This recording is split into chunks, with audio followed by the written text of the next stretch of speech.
د لمر ټلویزیون او د ریاضي صنف خپرونې قدرمنو لیدونکو سلام. هیله ده چې ټول به جوړ روغ او د روغتیا په جامو سمبال وئ او یو ځانګړی سلام تاسې ګرانو زده کوونکو ته. هیله ده پخواني درسونه مو تکرار کړي وي او د ریاضي نوي درس زده کولو ته چمتو وئ. پوهیږئ چې د درس لوستلو لپاره تاسې باید یو آرام، قوي او فعال ذهن ولرئ ترڅو خپل درسونه ښه زده کړئ.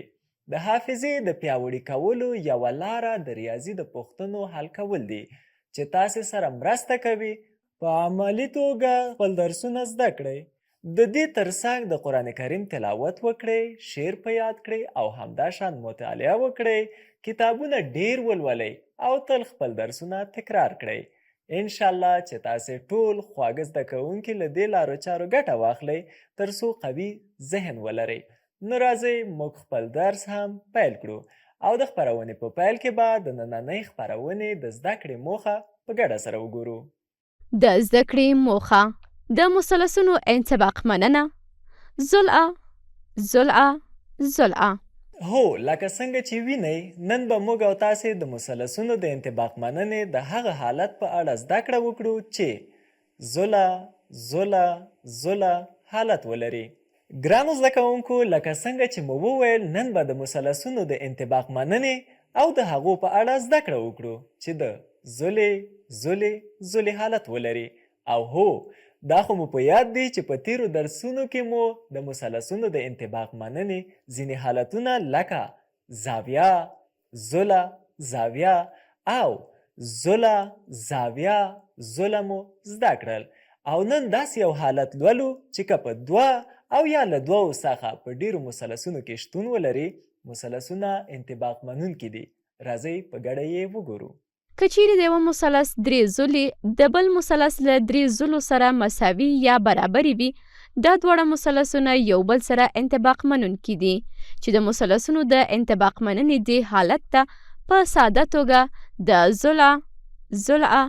ضلع حالت هم وایي.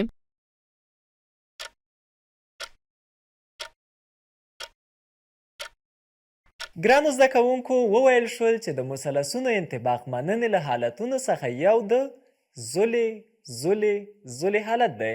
نو راځئ دا حالت په یو شکل کې وګورو ترڅو تاسو ته هم ساده شي او ښه زده کړئ. ګرانو زده کوونکو، فرض کړئ ABC او DEF دوه مثلثونه په پام کې نیسو او په دې دوه مثلثونو کې لیدل کیږي چې AB ضلع له DE ضلع سره مساوي ده، BC ضلع د EF ضلع سره مساوي ده او AC ضلع له DF ضلع سره مساوي دي. نو د ضلع حالت ته په کتو سره دا دوه مثلثونه یو بل سره انطباق منونکي دي. مثال، که چیرې د مستطیل یو قطر رسم کړو، آیا مستطیل په دوه انطباق منونکو مثلثونو ویشل کیږي؟ ولې؟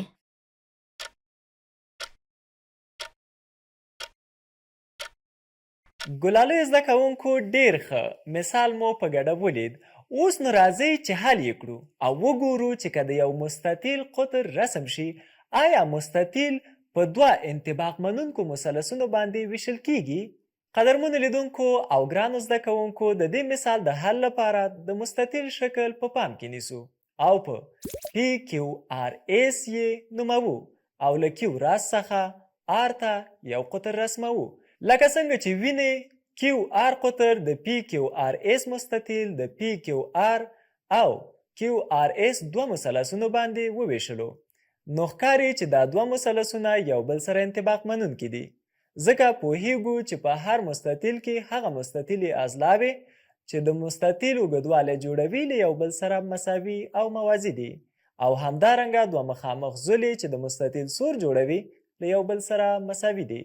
په دوه مثلثونو کې PQ او RS د مستطیل د ضلعو اوږدوالی جوړوي نو له یو بل سره مساوي دي، یعنی PQ مساوي د RS سره ده چې د مستطیل اوږدوالی دی. همدارنګه PR او QS د دې مستطیل سور جوړوي چې له یو بل سره مساوي دي، یعنی PR مساوي د QS دی د مستطیل سور. او دا چې ضلع په دواړو مثلثونو کې له یو بل سره مشترکه ده، نو له دې امله یو بل سره مساوي دي. RQ مساوي د RQ سره ده، مشترکه ضلع ده. ګرانو زده کوونکو نو ترلاسه مو کړه چې د کیو آر اس مثلث او پی کیو آر مثلث درې واړه زولې په ترتیب له یو بل سره مساوي دي. له دې پلوه د زولې حالت ته په کتو سره دا دوه مثلثونه یو بل سره انطباق منونکي دي چې په ریاضیکي بڼه یې داسې لیکو. کیو آر اس مثلث انطباق منونکی دی د پی کیو آر مثلث سره.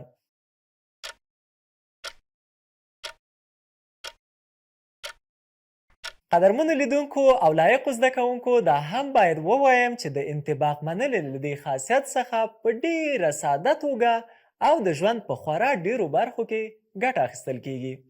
د بیلګې په توګه که یوه ټوټه مستطیل شکله ځمکه ولرو، تاسې کولی شئ د یو خط په ویشلو سره چې دوه مخامخ کنجونه سره تړي په دوه مساوي مثلثونو باندې وویشئ. ګلالیو زده کوونکو لکه څنګه چې مو وویل او ومو لیدل، د انطباق مننې له دې خاصیت څخه د ورځني ژوند په بیلابیلو چارو کې ګټه اخیستل کیږي. راځئ په مثال کې په ګډه وګورو. یو مثلث 5 سانتي متره، 7 سانتي متره او 9 سانتي متره زولې لري. د یو بل مثلث د دوه زولو مجموعه له 12 سانتي متر سره برابره ده. د دې مثلث درېیمه زوله باید 2 سانتي متره وي ترڅو دا دوه مثلثونه سره انطباق منونکي شي.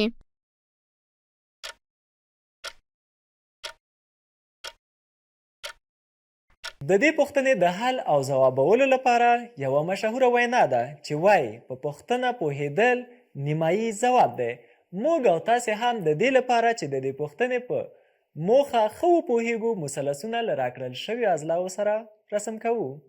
لکه څنګه چې په شکل کې لیدل کیږي، کوم مثلث چې زولې راکړل شوي دي په ای بي سی مثلث سره یې ښیو، او هغه مثلث چې د دوو زولو مجموعه راکړل شوې ده په ډي ای اف مثلث سره ښیو. دا خو مو په یاد دی چې له موږ څخه د مثلث درېیمې یعنې ډي ای زوله پیدا کول غوښتل شوي. ګرانو زده کوونکو د دې کړنې ترسره کولو لپاره د مثلثونو انطباق مننې د زولې حالت ته په کتو سره د مثلث ټولې زولې باید مساوي وي او په دواړو مثلثونو کې د راکړل شویو زولو د جمع حاصل یو بل سره مساوي دی. یعنې ای بي زوله جمع بي سی زوله جمع ای سی زوله مساوي 15 سانتي متر جمع 7 سانتي متر جمع 9 سانتي متر چې دا مساوي کیږي له 21 سانتي متر سره.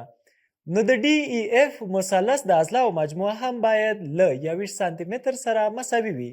یعنی لیکلی شو چې ډي ای زوله جمع ای اف زوله جمع اف ای زوله مساوي 21 سانتي متره، ځکه پوښتنې ته په کتو سره ډي ای زوله جمع ای اف زوله مساوي 12 سانتي متره ده.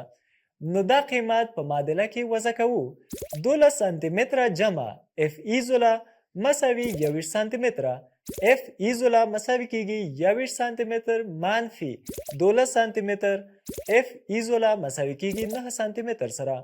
نو دا مو پیدا کړه چې که د ډي ای اف مثلث درېیمه زوله یعنې اف ای له 9 سانتي متر سره مساوي وي، نو ډي ای اف مثلث او ای بي سی مثلثونه سره انطباق منونکي دي.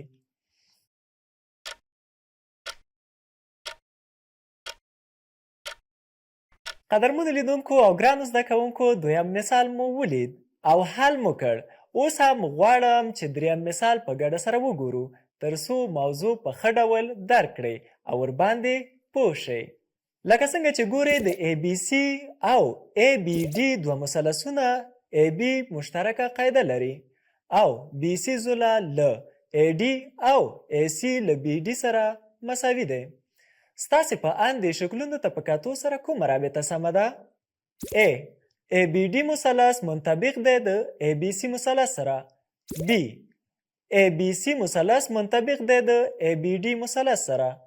سی ای بي ډي مثلث منطبق دی د بي ای ډي مثلث سره. ګرانو زده کوونکو دا شکلونه ښه په ځیر سره وګورئ. د کیڼ لوري ځوابونو ته په کتو سره ټول یو مثلث دی او همدارنګه د مساواتو ښي لوري ته درې واړه عین مثلث دي. خو د مثلثونو په انطباق مننه کې د اضلاعو ترتیب چې یو مثلث جوړوي ډیر اړین دی. نو راځئ لومړی ای مساوات وګورو چې پکې د اضلاعو ترتیب څنګه دی. څنګه چې وینئ ویل شوي چې ای بي ډي مثلث منطبق د ای بي سی مثلث دی، اوس نو راځئ وګورو چې که د مثلث زولې په دې ترتیب سره وي دوه مثلثونه انطباق منونکي کیدای شي یا نه. باید ووایم د اضلاعو د ترتیب ته په کتو سره په دې صورت کې چې دا دوه مثلثونه له یو بل سره انطباق منونکي دي چې ای بي زوله مساوي د ای بي زولې سره، بي ډي زوله مساوي د بي سي زولې سره او ډي ای زوله مساوي د سی ای زولې سره. خو لکه څنګه چې په پوښتنه کې راکړل شوي بي ډي زوله خلاف د بي سي زولې سره ده او ډي ای زوله خلاف د سی ای زولې سره ده، نو له دې امله دواړه مثلثونه د اضلاعو په دې ډول ترتیب سره له یو بل سره انطباق منونکي کیدای نشي.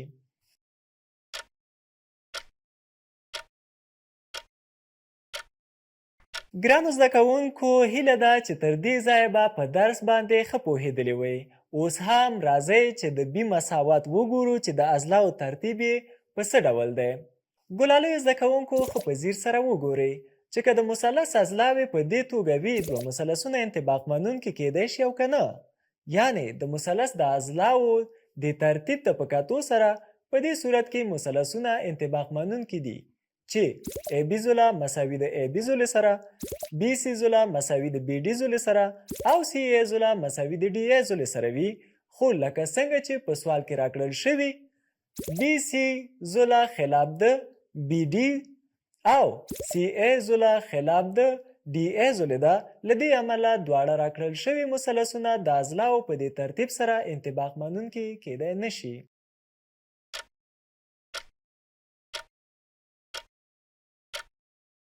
ګرانو زده کوونکو، خدای دې وکړي تر دې ځایه مې چې کومې خبرې د ا او بي مساواتونو په اړه درته وکړې ورباندې پوه شوي وئ او زده کړي مو وي. اوس نو راځئ د سی مساوات وګورو چې د اضلاعو ترتیب یې په څه ډول دی. ګرانو زده کوونکو، دلته لیدل کیږي چې ای بي ډي مثلث منطبق د بي ای سی مثلث دی. په دوه مثلثونو کې ای بي زوله مساوي بي ای زوله، بي ډي زوله مساوي د ای سی زوله او ډي ای زوله مساوي د سی بي زولې سره ده. له دې امله دواړه مثلثونه د اضلاعو په دې ترتیب سره انطباق منونکي دي. نو سی مساوات د دې مثال د انطباق مننې غوره شکل دی.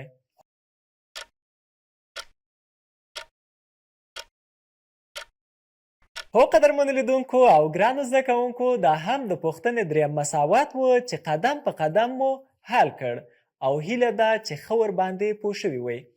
ګلالیو زده کوونکو، دا په یاد ولرئ چې د ریاضي درسونه او موضوعات باید له ډیرو مثالونو سره ښه تکرار کړئ تر څو تاسو ته هم ښه ساده شي چې له معمول سره سم زه هم د ریاضي صنف خپرونه کې له یو درس څخه څو مثالونه درته حل کوم تر څو ښه ورباندې وپوهیږئ. ورو ورو د خپرونې د پای شیبو ته رسیږو او اوس هم هغه موضوعاتو ته یوه لنډه کتنه کوو چې په ګډه مو ولوستل. د زده کړې پایله: که چیرې د یوه مثلث درې زولې د بل مثلث له درې زولو سره مساوي یا برابرې وي، دا دواړه مثلثونه یو بل سره انطباق منونکي دي چې د مثلثونو د انطباق مننې دې حالت ته په ساده توګه د ضلع حالت هم وایي.